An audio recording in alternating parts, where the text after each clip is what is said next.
오늘은 종료주일이죠. 그래서 종료주일은 예수님께서 십자가를 지시기 위해서 예루살렘에 입성하신 그 날을 기념하는 주일이죠. 그래서 오늘 날 우리가 종료주일을 지키고 있는데요. 이 종료주일 오늘부터 시작해서 다음 주까지 일주일 동안을 우리 고난주간이라고 합니다. 그래서 고난주간. 고난주간은 예수님께서 우리를 대신하여 십자가 지시기 위해서 가신 그 길을 우리가 따라가는 길이에요. 그래서 따라가서 그냥 우리가 고통받는 시간이 아니라요, 예수님이 그 받으신 고통과 그 십자가의 의미가 무엇인지를 우리가 깊이 알고 그 알매 통해서 하나님을 만나는 거죠. 예수님을 만나고 예수님의 십자가를 이해하고 그분의 십자가의 예수님을 만나는 그런 시간들이 바로 고난주간입니다. 그래서 우리 내일부터는 이제 일주일 동안 그 새벽 시간에 예수님의 그 십자가에 대한 깊은 복음에 대한 이야기를 함께 나눌 텐데, 여러분 오셔서 올바른 복음, 진리의 복음, 말씀을 우리가 듣고 배워야 우리는 올바른 믿음으로 나아갈 수 있고요, 그래야 참된 구원으로 이룰 수가 있는 거예요. 그러니까 여러분 그 자리에 꼭 오셔서 은혜 받으시기 바라고, 예수님의 십자가가 무엇인지를 깨닫고 또 그 십자가를 따라갈 수 있는 그런 기회를 놓치지 않으셨으면 좋겠습니다. 우리 오늘 장로님이 기도하셨던 것처럼 벚꽃 구경 안 가시고, 오늘이 마지막 벚꽃인데요, 내일부터 비가 오니까 모르셨던 눈빛이었어요. 알면 갔는데. 네, 맞아요. 근데 저는 이런 생각이 들어요. 벚꽃 안 보면 어때요? 예수님께 기도 예배하는 것이 훨씬 더 중요하죠. 어떻게 예수님보다 더 중요한 것이 있겠습니까? 그죠? 아멘이 참 큰일 났네. 그죠? 예수님보다 더 중요한 것이 어디 있겠습니까? 이제 우리 6월절 이게 종료주일에 대해서 우리가 이야기 나눌 때 6월절에 대한 이야기를 할 수밖에 없는데요. 성경을 보면 이 6월절을 앞둔 날이었어요. 그 앞둔 날에 예루살렘 그 당시에 도시가 한 10만 명 정도의 인구가 있었는데요. 그때가 6월절이기 때문에 온 각지에 흩어져 있었던 유대인들이 예루살렘으로 다 모여야 됩니다. 그래서 추정하기로는 그 당시에 200에서 300만 명 정도가 예루살렘에 있었을 거예요. 그러니까 거의 발 디딜 틈도 없이 문정성시를 이루었을 것이라 예상이 되고요.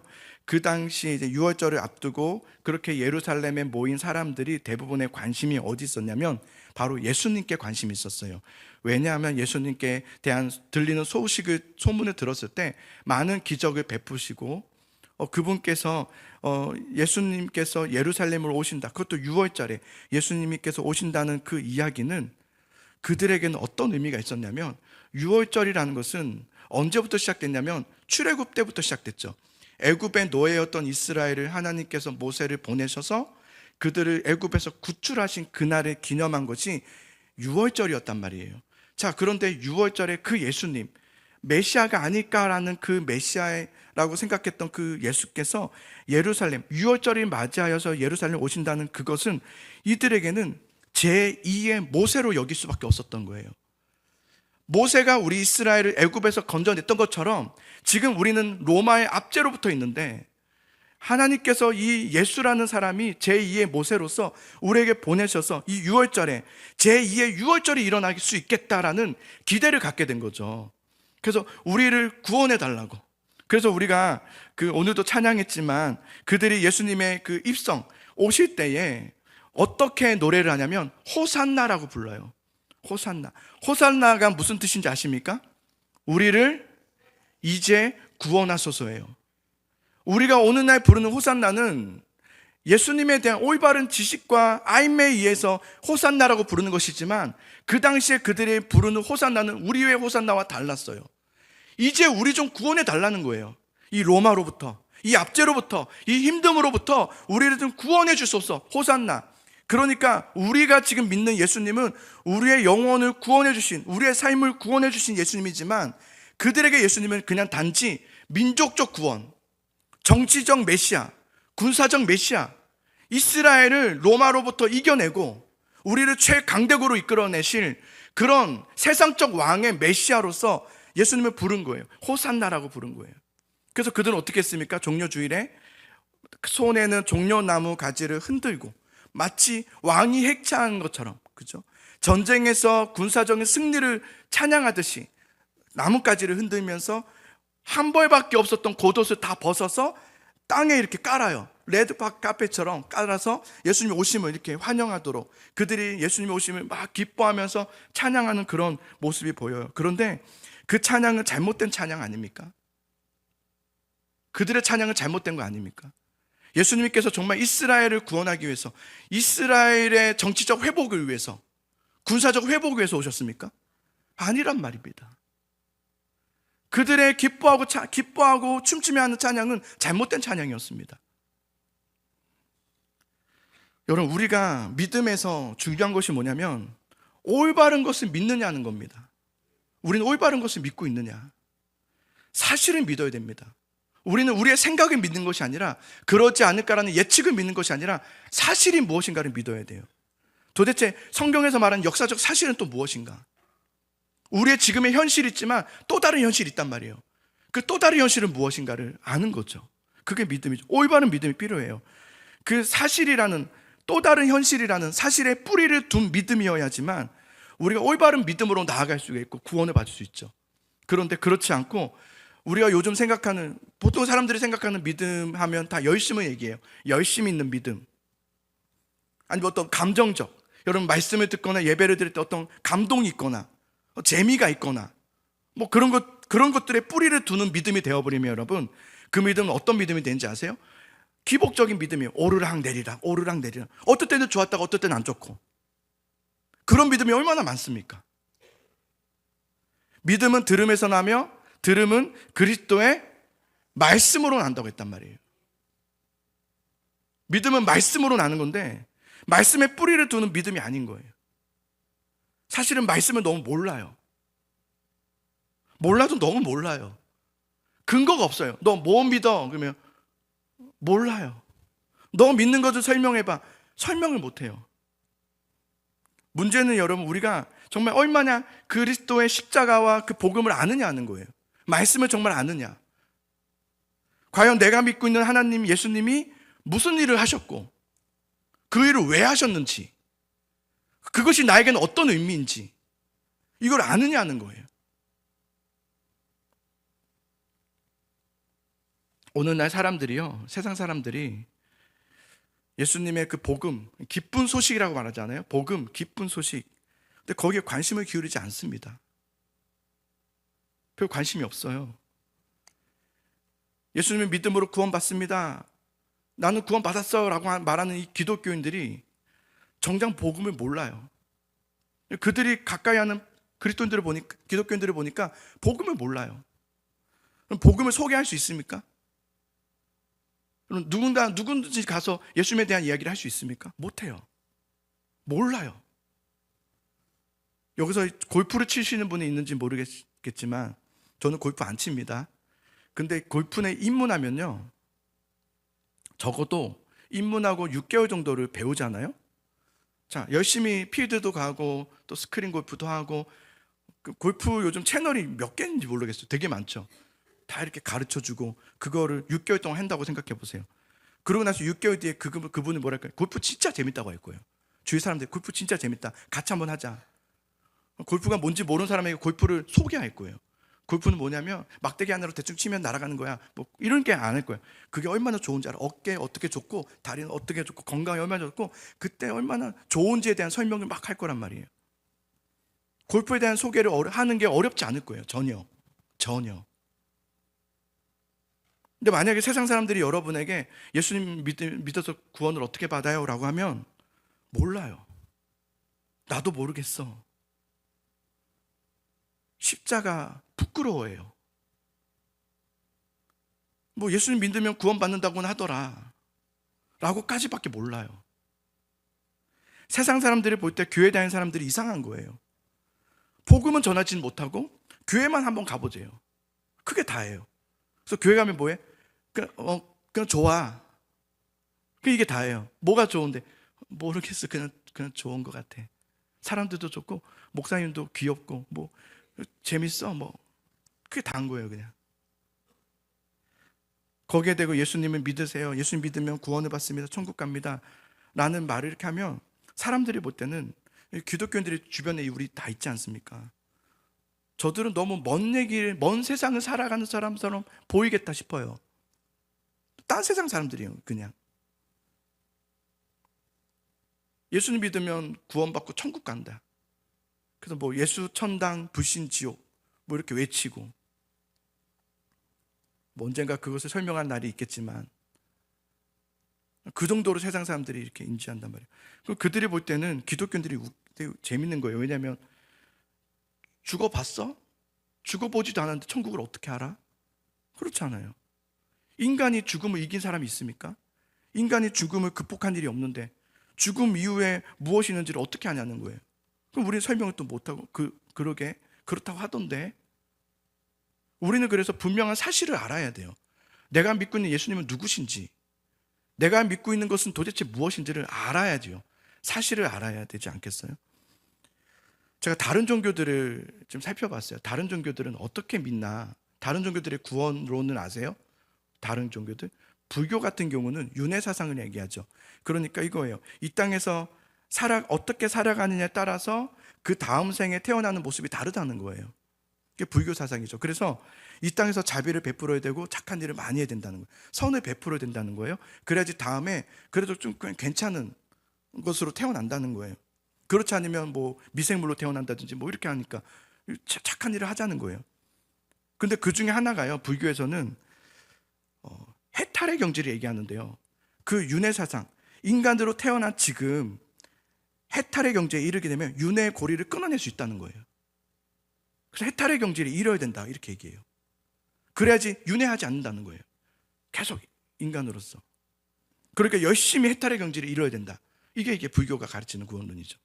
도교 같은 경우는 여러분, 현실 세계는 육체를 보존하고 그 안에 그 기가 살고 있다고 했어요. 기가 살고 있어요.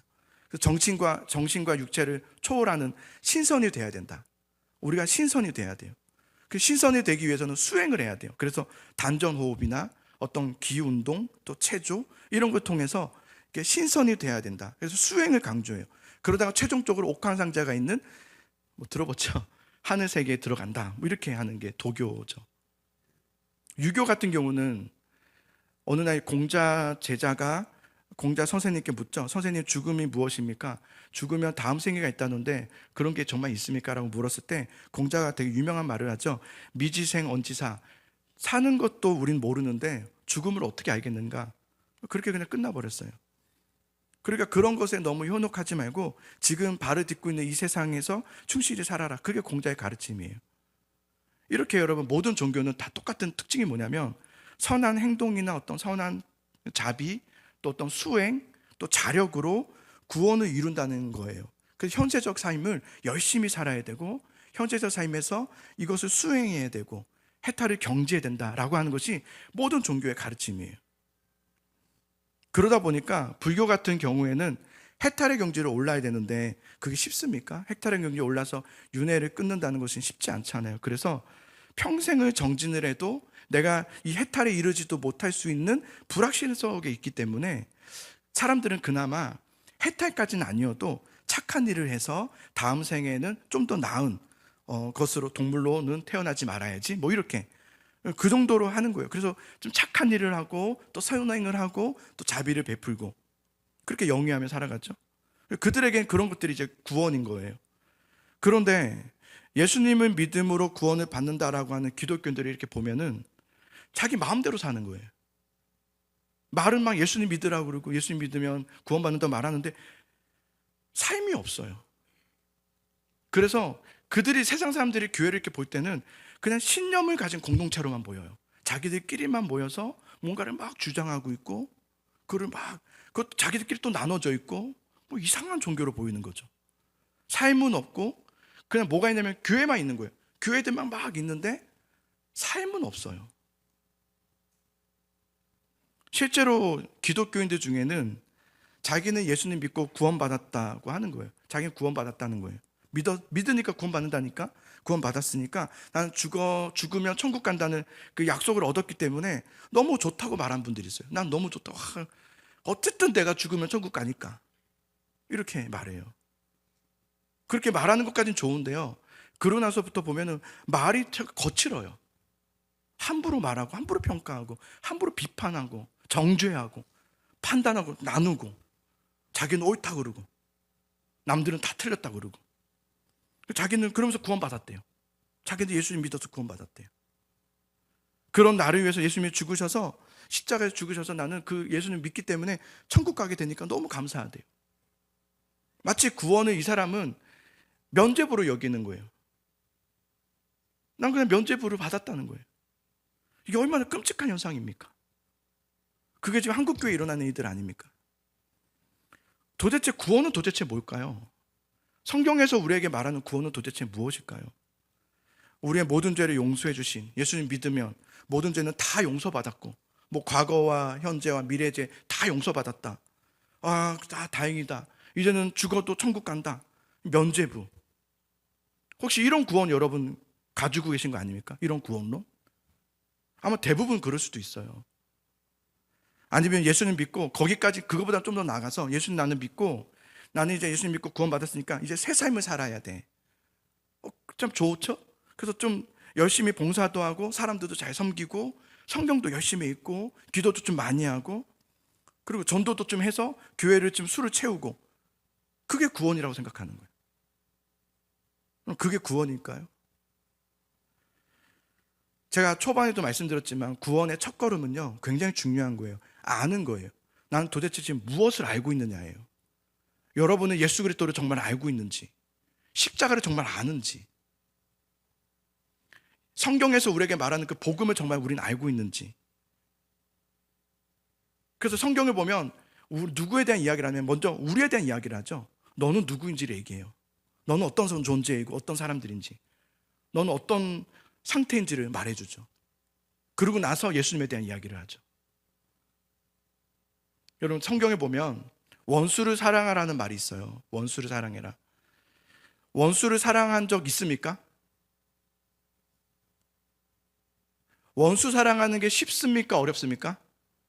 어렵지 않아요. 저도 어렵습니다. 원수를 사랑하는 건 어렵습니다. 그런데 한번 저 생각해 봤어요. 도대체 나한테 원수는 누굴까? 우리들에게 원수는, 여러분에게 원수는 누굴까요? 고작 해봐야 내 마음에 안 맞는 사람이겠죠. 나한테 좀 못된 말 한 사람, 나 기분 나쁘게 한 사람이 아마 원수, 그게 원수겠습니까? 그러니까 나랑 안 맞을 뿐이고, 나한테 그냥 나쁘게 말한 사람 뿐이지 원수는 아닙니다. 그죠? 원수는 그 정도가 아니에요. 원수가 누굴까요? 좀 과할 수도 있다고 생각이 들지만 그렇지 않은데요. 내 가족을 해한 사람, 만약에 죽이거나, 그 원수 아닙니까? 그건 정말 원수죠. 내 사랑하는 가족의 생명을 앗아갔다? 그래서 우리 가정을 다 무너뜨린 거예요. 그런데 저 원수되어 있는 건 뭐냐면 미안해하지도 않아요. 뻔뻔해. 원수 아닙니까? 그죠? 근데 거기뿐만 아니라 그가 남은 나까지도 죽이려고 하는 거예요. 그건 정말 원수입니다. 그 원수 사랑할 수 있습니까? 그 사랑 못합니다. 성경에서 우리에게 원수를 사랑하라고 할 때는 물론 다른 의미도 있지만, 저는 말씀을 묵상하면서 이 말씀을 딱 제가 봤을 때 저는 고백이에요. 주님, 전 못합니다. 나 그런 날 미워해주고 나한테 좀 해코지하고 이런 사람은 모르겠는데, 그 정도의 원수는 사랑하는 거, 용서도 어려운데 사랑은 못합니다. 그죠? 사랑할 수 없어요. 용서도 어려운데. 맞아요. 그게 정상입니다. 사랑할 수 없는 게 정상입니다. 그거 말하는 겁니다, 성경이. 예, 그렇지. 원수 사랑하는 게 불가능하지. 예. 용서도 어렵지만요, 사랑은 안 됩니다. 난 그렇게 하기 싫습니다. 그죠? 그러고 싶지 않아요. 내 사랑하는 가족의 생명을 앗아갔는데 난 사랑하기 싫습니다. 근데 성경은 우리에게 뭘 말합니까? 바로 너희가 하나님의 원수다. 이거 말하는 겁니다. 여러분 아셨습니까? 우리가 하나님께 원수입니다. 사실은 성경은 그거 말하는 겁니다. 너희는 하나님께 원수 되었다. 하나님께는 우리가 그런 존재입니다. 우리가 그걸 너무 모릅니다. 우리가 하나님께 얼마나 원수인지를 모릅니다. 그런데 우리는 너무 쉽게 하나님께 죄인입니다 그렇게 얘기해 버려요. 너무 뻔뻔하지 않습니까? 우리는 죄인 정도가 아니라 원수입니다. 근데 우리는 교회를 다니면서 하나님 앞에 너무 뻔뻔하게 다닙니다. 예수님이 나를 위해서 죽으셨다는 거예요. 나를 위해서 십자가에서 죽으셨다. 그래서 너무 감사하대요. 만약에 여러분의 원수가 그렇게 말한다고 생각해 보세요. 괜찮겠습니까? 하나님 우리를 사랑하셔서 우리를 위해서 희생하셨어. 마치 예수님 십자가를 되게 아름다운 사랑 이야기처럼, 그 무슨 드라마로 만들어서, 뭐 뮤직비디오로 만들어서 막 사랑 이야기로 막 만들고. 근데 여러분, 그 예수님의 십자가의 자리는 사랑의 자리가 아닙니다. 원수인 우리가 올라가서 죽었어야 되는 자리예요. 처형의 자리예요. 그 자리는. 예수님의 십자가는 영웅적이지 않습니다. 예수님은 대단한 사람들을 위해서 죽으신 것이 아니라 또 뭔가를 이룰 수 있는, 뭐 나라를 위해서든지 뭔가를 이렇게, 뭔가가 있어서, 뭔가를 받을 수 있어서, 어떤 목적을 이룰 수 있어서 죽으신, 어떤 그 대상이 대단해서 죽으신 그런 십자가가 아니라 아무것도 할 수 없는, 또 알지도 못하고 있는, 여전히 죄 가운데 빠져가고 있는 원수들, 그 원수들을 위해서 죽으셨습니다. 예수님의 십자가는 그런 십자가입니다. 예수님께서 죽으시고 부활하시고 나서 제자들을 만나시잖아요. 근데도 불구하고 그 제자 중에 두 제자는요, 엠마오로, 자기 고향으로 그냥 돌아가 버립니다. 예수님 부활하셨음에도 들었음에도 불구하고 고향으로 돌아가는 그 길에 예수님께서 엠마오로 가는 두 제자와 함께 하시죠. 그들이 예수님을 알아보지 못해요. 그러면서 예수님께 뭐라고 말하냐면 이런 말을 해요. 우리는 그가 이스라엘을 속량할 자인 줄 알았다는 거예요. 그런데 그런 마음으로 예수님을 지금까지 따라다녔는데, 우리를 속량해주고 구원해줄 이스라엘을 민족적으로 그렇게 기대했는데 예수님이 십자가에 달리셨다는 얘기를 해요. 십자가라는 것은 여러분, 유대인들에게는 끔찍한 처형이에요. 십자가는 누가 오르는 거냐면요, 죄 많은 사람이 오르는 것이 아니라 그런 거예요. 짐승만도 못한 인간. 그러니까 누가 봐도요, 누가 그 십자가 오른다, 마땅해, 만장일치로 마땅해, 저 사람은 사람도 아니야 라고 하는 그런 존재만이 오를 수 있는 게 십자가였어요. 근데 거기 예수님이 오르니까 제자들의 마음이 다 무너져 버렸어요. 너무 부끄러운 거예요. 예수님의 십자가가 너무 부끄러운 거예요.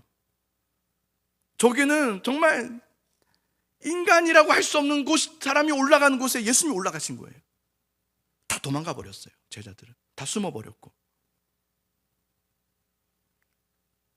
그래서 그 당시에는 여러분, 십자가를 누가 지잖아요. 그러면 동정심을 요하지 않는 사람들이었어요. 동정할 필요가 없고 존재 가치가 없는. 그래서 로마의 처형 틀이 아니었습니까? 그래서 로마는요, 아무리 극도한 범죄자라 할지라도 로마 시민권자들은 십자가에 달리지 않겠습니다. 그건 가장 비참함이었거든요. 우리 로마 시민권자는 올리지 않았어요. 십자가는 여러분이 상상하는 것처럼 아름다운 게 아닙니다. 어떤 존엄성도 없는 곳이에요. 온몸을 다 발가벗겨져서 만인 앞에서 손과 발에는 못이 박혀서 나무에 달리는 거예요. 사람이요. 사람이. 그러면서 서서히 죽게 하는, 산채로 올려서. 인류 역사상 가장 끔찍한 처형이 십자가입니다. 그런데 수십 년 우리는 교회를 이렇게 다니면서도 내가 그 자리에 올랐어야 되는 하나님께 원수였고 죄인이었으면 모르고 삽니다. 그걸 모르니 예수님의 십자가의 구원이 나에게는 없는 거예요. 그걸 모르는 거예요. 고린도전서 4장에 있는 사도 바울이요, 이런 얘기를 했어요. 우리는 세상의 더러운 것과 만물의 찌꺼기다 그랬어요. 우리는 그런 존재다. 우리가 내일 이제 새벽에도 함께 나누겠지만 죄인 중에 괴수라 그랬어요. 디모데전서에서. 나는 죄인 중에 괴수다. 괴수란 말은 괴물이란 말이 아니라요, 첫째를 말하는 거예요. 나는 모든 죄인 중에 첫 번째라는 거예요.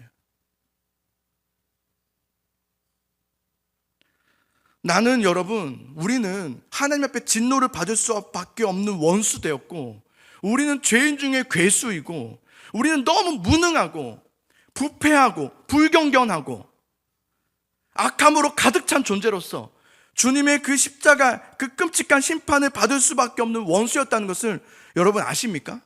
그걸 아셨습니까? 그런 나를 대신해서 예수님께서 십자가에서 대신 오르셔서 죽었다는 사실을 정말 여러분들이 조금이라도 안다면 우리는 주님 앞에 찬양하지 않을 수가 없고, 소리내어 경배하지 않을 수가 없고, 탄성을 지를 수밖에 없고, 기도가 지겨울 수가 없고요, 무감각할 수가 없고요, 예배는 뜨거울 수밖에 없어요. 어느 날 우리가 잃어버린 것, 어느 날 우리가 없는 것, 교회에는 있는데 없는 것이 뭡니까? 십자가예요. 십자가의 복음의 진리를 몰라요. 내가 얼마나 하나님 앞에 죄인이고 원수인지를 모릅니다. 그러니 예수님의 십자가의 은혜, 십자가의 그 이루심을 몰라요. 그것을 깨닫는 것. 저는 이번 고난주간이 그래서 너무 중요하다 생각해요. 그냥 매년 오는 고난주간 연중 행사 그렇게 보낸다면 저는 그렇게 보내지 않을 거예요. 도대체 성경에서 말하는 나는 누구이고, 성경에서 말하는 그래서 예수 그리스도는 누구신가? 난 이것을 알고 싶어요. 오늘 우리가 읽었던 말씀인데 이 말씀을 읽고 맞춰보겠습니다. 빌립보서 2장 5절에서 8절의 말씀이에요. 자, 읽읍시다. 시작. 너희 안에 이 마음을 품으라. 곧 그리스도 예수의 마음이니 그는 근본 하나님의 본체시나 하나님과 동등됨을 취할 것으로 여기지 아니하시고 오히려 자기를 비워 종의 형체를 가지사 사람들과 같이 되셨고 사람의 모양으로 나타나사 자기를 낮추시고 죽기까지 복종하셨으니 곧 십자가에 죽으심이라. 아멘. 이 십자가의 복음, 이 죽으심이 나를 대신하여 했던 죽으심이었음을 우리가 정말 알게 되어지는 그런 은혜가 있는 우리 모두가 되기를 간절히 소망합니다. 그래서 여러분 이제 이 고난주간 동안에 이 고백을 할 수 있었으면 좋겠어요. 주님, 이제야 알았습니다. 이제야 알았습니다. 하나님이 나를 얼마나 사랑하셨는지를 이제야 알았습니다. 하나님이 나를 살리시기 위해서 아들이신 예수 그리스도 십자가를 지시기까지 아끼지 아니하셨음을 나는 이제 알았습니다 하고 그 고백을 하면서 주님 앞에 한 걸음 한 걸음 나아갈 수 있는 우리 예수사랑교회 성도님들, 정말 구원에 이르는 믿음의 자녀들 될 수 있기를 간절히 소망합니다.